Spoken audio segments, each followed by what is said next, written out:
Yo les gens, j'espère que vous allez bien, je vous retrouve aujourd'hui pour une nouvelle vidéo sur Forza Horizon 5, une vidéo dans laquelle je vous propose de partir pour un nouveau petit test et amélioration avec ce coup-ci, la voiture à débloquer gratuitement cette semaine sur Forza Horizon 5, qui est cette petite Toyota Sport 800, voilà, modèle qui vient de rejoindre Forza Horizon 5 et que vous pouvez débloquer gratuitement pendant une semaine, et ce depuis le jeudi 23 février 2023. Elle a 20 points de sélection de festival, ça débloque très très vite. Malheureusement, je pense que cette voiture va passer un petit peu à la trappe alors qu'elle est très très fun à conduire.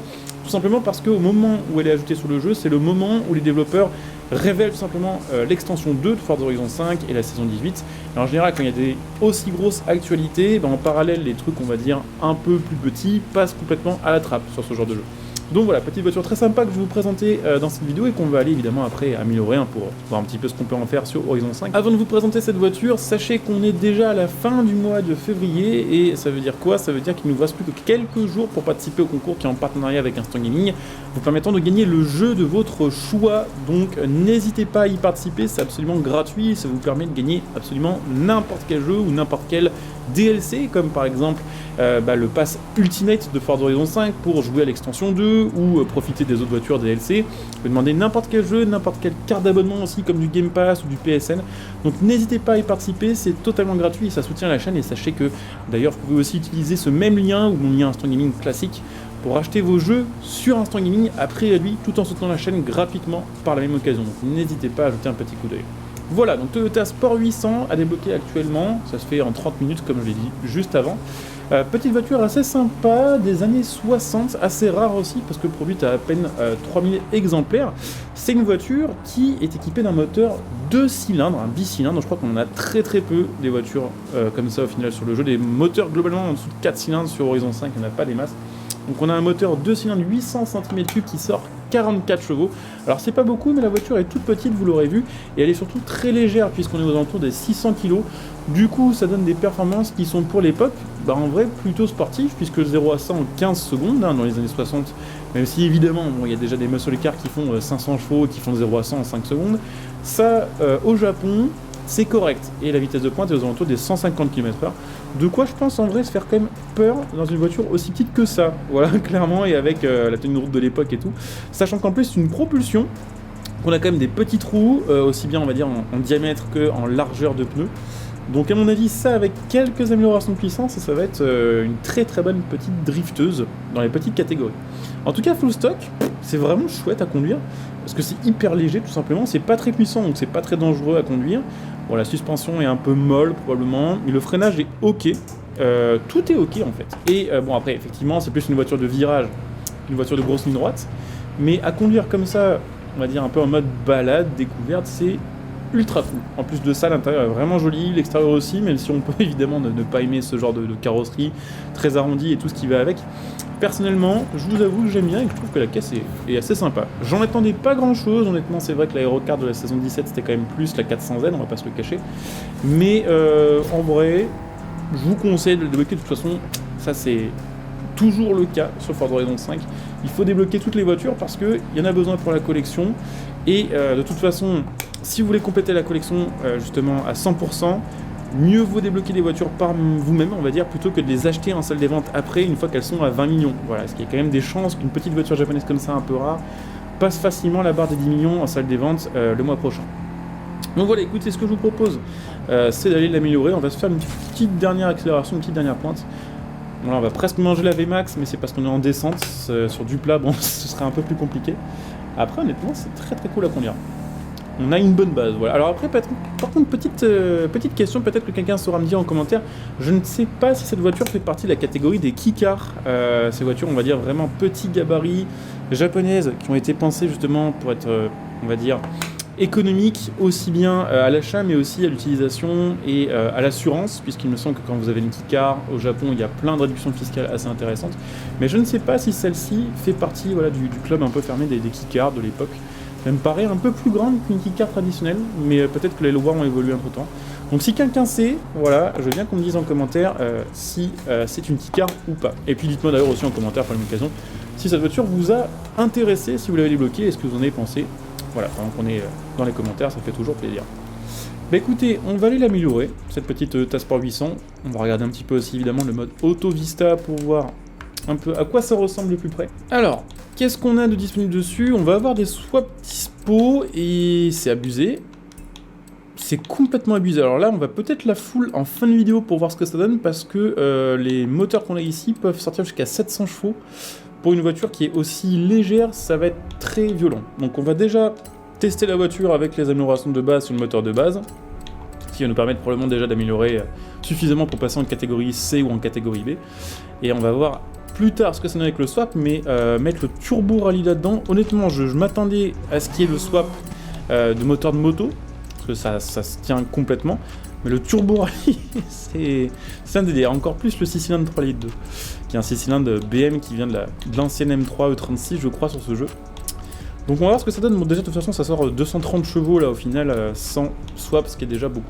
Donc je vais finir de l'améliorer et puis on va tester ça dans quelques instants. Alors la voiture full sans swap monte en S1 810 avec les gommes slick et avec vraiment tout démélioré au max, ce qui n'est peut-être pas ultra intéressant vu la vitesse qu'on a et vu l'accélération qu'on a. Donc je pense que ce qu'on va essayer de faire, c'est de faire plutôt une amélioration de voiture en top B, ce qui semble être une catégorie, je pense, plus intéressante que du S1, en tout cas plus méta avec ce genre de voiture, que de jouer vraiment directement en S1. Donc je vais améliorer ça de sorte à être en top B, et on se retrouve dans quelques instants pour le test. Et bah écoutez, c'est parti avec notre Toyota Sport 800, on va voir un petit peu ce que ça donne avec ce premier stage d'amélioration en classe B. On a 170 chevaux pour 600 kg, donc ce serait IRL, ce serait absolument dingue. Après, la voiture a quand même un gros problème, ça je m'en suis rendu compte direct en allant, ne serait-ce que la conduire que quelques centaines de mètres pour me rendre jusqu'à l'épreuve que je viens de lancer. C'est qu'en fait, on a zéro appui à l'arrière, mais genre vraiment zéro, c'est catastrophique. Donc ça en fait, probablement dans cette petite catégorie-là, avec les améliorations que j'ai mises, une très très belle voiture sur des virages serrés. Elle freine plutôt bien, elle est assez, on va dire, agressive entre guillemets pour une caisse en classe B dans ce genre de virage. Par contre, dès qu'il faut de la vitesse, dès qu'on est à plus de 150 km/h dans un virage un peu prolongé, c'est abominable à conduire en fait. Parce que la voiture elle va dégripper, mais elle dégrippe en mode ultra fourbe en fait. C'est-à-dire que vous ne le sentez pas, parce qu'en plus de ça, on n'a pas des énormes pneus, on a un petit empattement et tout, et on a des suspensions molles, même avec les suspensions courtes, ça reste un truc un peu à l'ancienne. Donc la voiture elle dégrippe petit à petit, et au moment où vous vous rendez compte qu'elle prend de l'angle et qu'elle est plus tout à fait dans l'axe qu'il aurait fallu prendre, bah c'est trop tard, c'est ultra dur à rattraper, notamment au volant. Bon, la manette c'est probablement une autre histoire, mais c'est une catastrophe. Bon, ça prend 250 en Vmax, le freinage est bon, en tenue de route à basse vitesse c'est pas mal, mais ouais, les virages un peu larges là où il faut passer avec de l'appui, c'est une catastrophe avec ce genre de voiture. Donc on va voir un petit peu combien on arrive à arriver sur cette épreuve là. Vous voyez là, la respiration se coupe parce que c'est chaud à rattraper. Donc ouais, voilà, petite voiture marrante. Après je vous ai dit une petite bêtise tout à l'heure, elle n'est pas en S1 810 avec full amélioration, elle va un peu plus haut que ça, sans swap, puisque tout à l'heure j'ai regardé en fait, mais avec le compresseur, j'ai pas testé avec le biturbo. Et avec le biturbo elle doit sortir peut-être 8-10 chevaux en plus. Et ces 8-10 chevaux en plus sur une caisse qui fait 500 kg, ça va quand même jouer pour l'indice performance. Vous voyez là, dès qu'il y a un peu de virage, on rattrape quand même les autres. C'est vrai qu'on n'a pas un bulle ultra opti en Vmax et en accélération, c'est correct, mais c'est pas foufou. Donc voilà, on va probablement arriver de deuxième. Là, je pense pas qu'on arrivera à gagner la course, je pense pas qu'on rattrape en un virage. Quoique, non, c'est mort.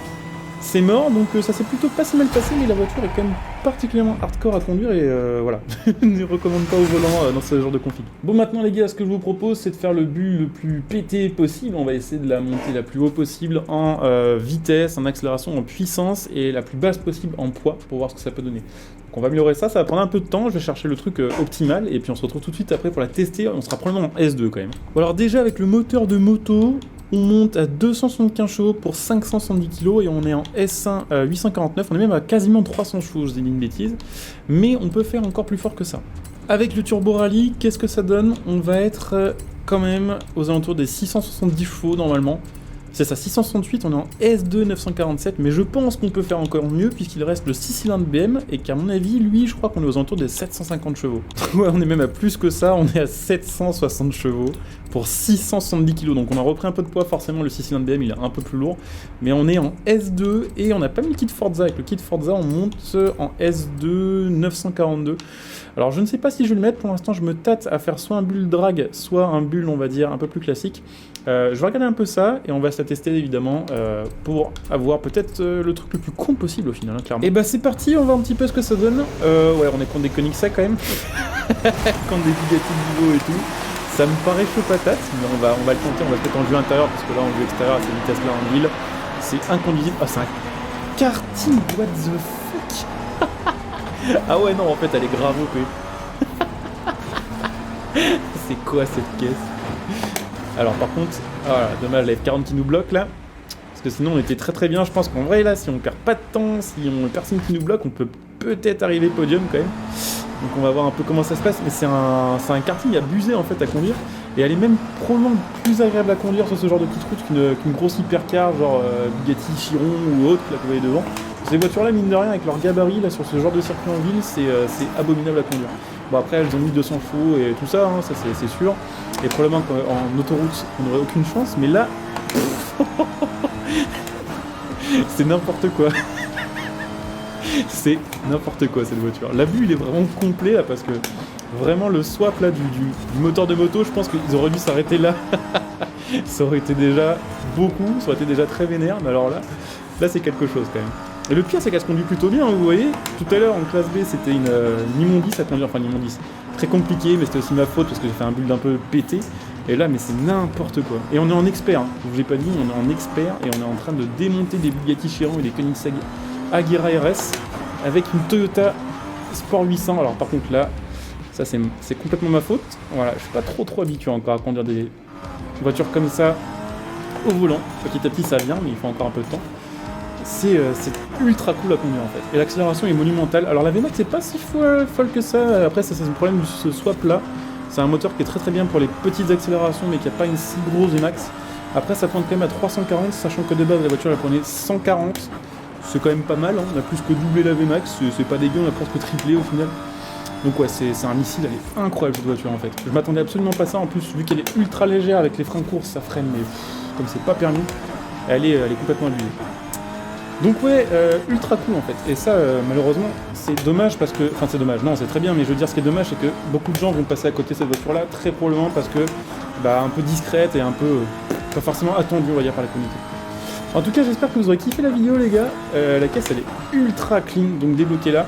Pensez, comme d'hab, à laisser un like, pensez à vous abonner pour les prochains contenus, puisque il y a plein de choses encore qui arrivent sur Horizon, puis il y a plein de jeux qui arrivent, hein, Motorfest par exemple, les matchs sur Need for Speed, le contenu Assetto Corsa, les matchs sur Gran Turismo 7, je fais plein de choses en ce moment.